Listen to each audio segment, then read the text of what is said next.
स्वकर्ता पितों की जय।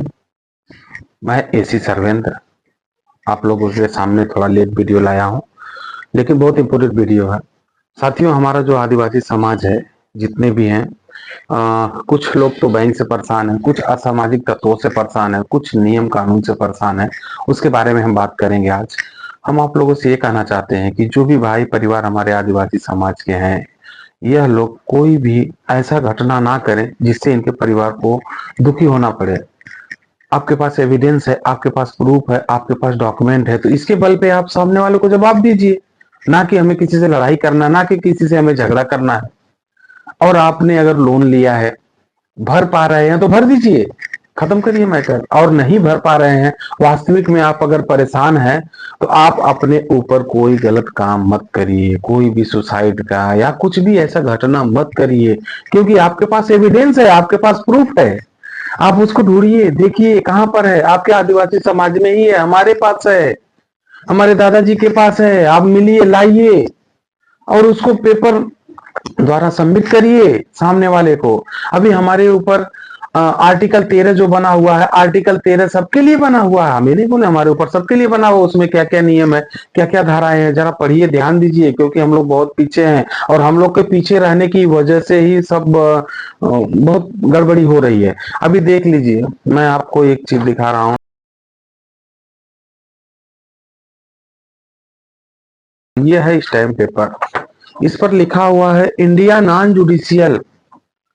पूरा भारत ही नॉन जुडिशियल है। और ये कब से लिखा हुआ है, कहां से लिखा हुआ है, ये तो आप लोग जानते हैं। नहीं जानते हैं तो पूछिए, मैं बताऊंगा। देखिए, इंडिया नॉन जुडिशियल, भारतीय गैर न्यायिक। और इस पेपर, यही पेपर हमारे दादाजी श्री कुंवर केसरी सिंह जी इसी के दम पे, इसी के बल पे बहुत कुछ काम किए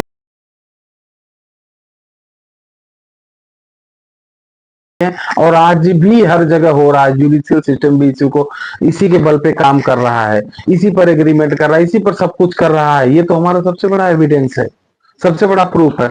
दूसरा चीज आपको दिखा रहा हूं, ये देख लीजिए, गुजरात लैंड रेवेन्यू रूल्स 1972, इसके अंदर स्पष्ट लिखा है, किस पेज पे कहां लिखा हुआ है।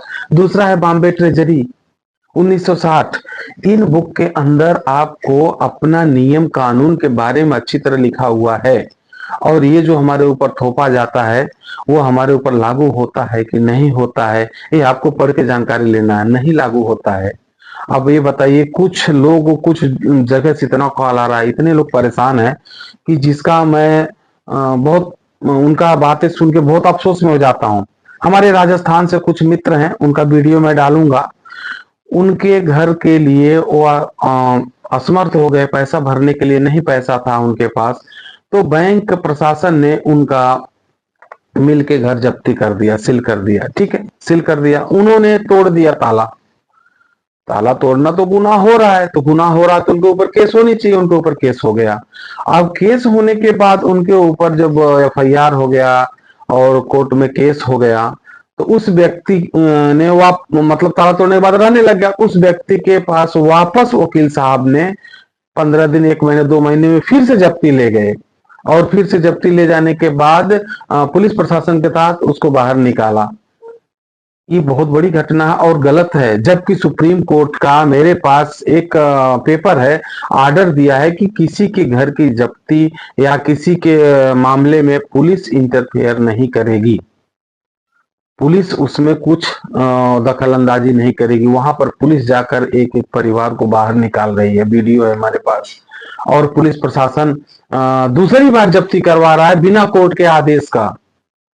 कोर्ट का आदेश एक बार हो गया है और आपने उसका अवमानना कर दिया है, उसको नहीं स्वीकार किया है, तो आपके ऊपर केस हो गया है, एफआईआर हो गया, तो दूसरी बार ऑर्डर नहीं निकलेगा, उससे ऊपर कोर्ट में जाना पड़ेगा, वहां से ऑर्डर निकलेगा।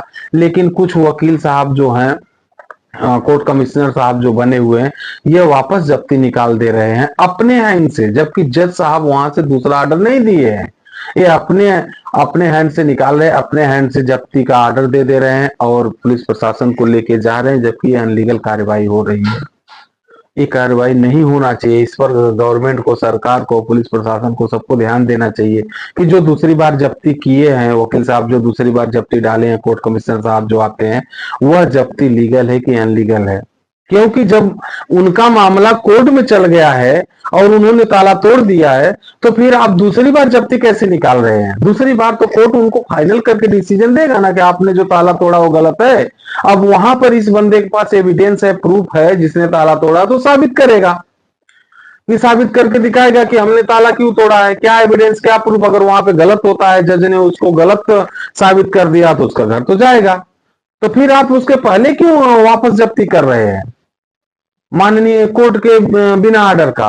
तो ये सब चीजें बहुत तकलीफदायक है, जिसको आप लोग को जानना जरूरी है कि अगर आप लोग का जब्ती हो चुका है और आपने ताला तोड़ दिया है या जब्ती नहीं होने दिया है, आपके ऊपर केस धारा चालू हो चुकी है, तो दोबारा ना पुलिस प्रशासन ना वकील साहब बिना कोर्ट के आदेश के नहीं आ सकते हैं। कोर्ट का आदेश लेके ही उनको आना है, वो भी उस कोर्ट से नहीं, ऊपर वाले कोर्ट से। लेकिन जब तक ये मामला डिस्प्यूट प्रॉपर्टी में चल रहा है, झगड़ा में चल रहा है, तब तक दूसरा ऑर्डर कैसे होगा? अगर दूसरा ऑर्डर ला रहे हैं, दूसरा पेपर ला रहे हैं, तो ये पब्लिक को, जो हमारे आदिम जाति आदिवासी भाई हैं, उनको सताने वाला ही काम है ना। तो ऐसे कार्य का गलत है, नहीं करना चाहिए उनको। और पुलिस प्रशासन को, बड़े अधिकारियों को इस पर ध्यान देना चाहिए कि ये गलत कार्य किया जा रहा है। लेकिन कहीं कहीं पर पुलिस प्रशासन के अच्छे बड़े अधिकारी ध्यान दे रहे हैं और उनको रोक रहे हैं कि आप गलत कर रहे हैं। कहीं कहीं पे नहीं ध्यान दे रहे हैं, जिसकी वजह से उनका घर वापस जा रहा है, वापस अनलीगल तरीके से जा रहा है, जबकि मामला कोर्ट में है, न्यायालय के अधीन है। और ऐसी बहुत सी घटना धीरे धीरे आ रही है, सामने आ रही है कि जो बैंक वाले अपनी तरफ से मनमानी कर रहे हैं। और ये बैंक प्रशासन 1900 बैंक जो है कब स्थापित किया, आरबीआई कब स्थापित हुआ, ये सब तो आदिवासी लोग जितने उनको मालूम है, या आप जितने पढ़े लिखे अच्छे अच्छे सबको मालूम है। 1934 में स्टार्ट किया गया आरबीआई को, और आरबीआई के अंदर में सब लोग आते हैं। और जब इनको आपसे पैसा लेना है तो आरबीआई के रूल दिखाएंगे, और जब नहीं लेना, मनमानी करना है, तो वहां पर कुछ नहीं, अपनी मनमानी करेंगे। तो मैं आप लोगों से अनुरोध करूंगा कि अधिक से अधिक लोग जुड़िए और जानिए, और हम जल्द से जल्द ही फिजिकल मीटिंग करेंगे, सब लोग साथ में आएंगे, जहां पे नॉलेज और ज्ञान दिया जाएगा, बताया जाएगा कि हम आदिम जाति आदिवासी कौन है, क्या है, और हमें कैसे बात करना है। हमें किसी से लड़ाई झगड़ा नहीं करना है, हमें किसी को अपशब्द नहीं बोलना है। हमारे पास एविडेंस है, कागज है, तो उसके जरिए ही हमको सिद्ध करना है। और इसके लिए हम फिजिकल मीटिंग ले रहे हैं, बहुत बड़ा मीटिंग होने वाला है। सब हमारे आदिवासी भाई इकट्ठा होंगे और सब लोगों को नॉलेज मिलेगा, ज्ञान मिलेगा। और एसी भारत सरकार का ही मीटिंग रखेंगे। हम ऊपर से परमिशन ले रहे हैं, अगर ऊपर से परमिशन हो गया तो हम एसी भारत सरकार का मीटिंग रखेंगे, जल्द से जल्द रखेंगे। महाराष्ट्र में शाहपुर में रखा जाएगा, और परमिशन की वजह से रुका हुआ है। परमिशन हो गया तो हम मीटिंग करेंगे और आप लोगों को सबको सूचित करेंगे और इकट्ठा करेंगे भाइयों को। और आप लोगों के पास अगर कोई लोन संबंधित ऐसा कुछ भी दिक्कत है, तो आप लोग कोई भी घटना, गलत कदम मत उठाइए। आप लोग सीधा हमें कनेक्ट करिए, जो भी हमारे पास एविडेंस, डॉक्यूमेंट, प्रूफ है, हम आपका पूरा मदद करेंगे, हर एक तरफ से मदद करेंगे, ताकि आप लोग सही सलामत अपने परिवार के लिए रहिए। और किसी का भी पर्सनल लोन है, बिजनेस लोन है, या ऐसे जो भी लोन है, उसका सॉल्यूशन है। अगर आप वास्तविक में भरने लायक नहीं है तो हमसे कनेक्ट करिए, हम बताएंगे आपको रास्ता। लेकिन आप वास्तविक परेशान है, तो अगर आपके पास है तो उनका पैसा भर दीजिए और मुक्ति पाइए, और दोबारा मत लीजिए लोन, हम यही बोलेंगे। और अगर आप वास्तविक परेशान है, कुछ गलत कदम उठाने वाले, तो मत उठाइए। एक बार हमको याद करिए, फोन करिए, मैसेज दीजिए, और हमारे यहाँ आकर मिल लीजिए, अपना पेपर लेकर आइए। हम आपको पूरा का पूरा सोल्यूशन, रास्ता बताएंगे, जितना हमको नॉलेज है, जितना जानकारियां है, जो भी लिखित रूप से और डॉक्यूमेंट के साथ, वो हम आपको पेश करेंगे, जिसको माननीय कोर्ट भी मानेंगे, माननीय प्रशासन, जिसको भी आप जहां भी बात करेंगे उनको मानना है। क्योंकि हम लीगल रूप से पेपर दे रहे हैं, लीगल रूप से हमारे पास मिला है। और बहुत सी जगह है ऐसा पेपर, आज भी उसको खोजना पड़ रहा है, लाना पड़ रहा है।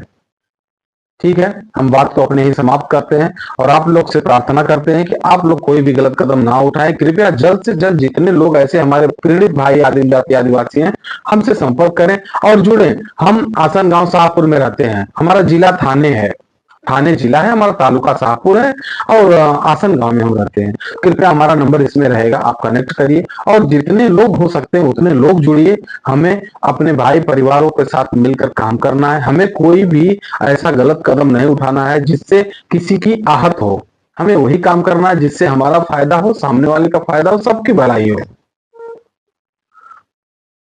स्वकर्ता पितु की जय।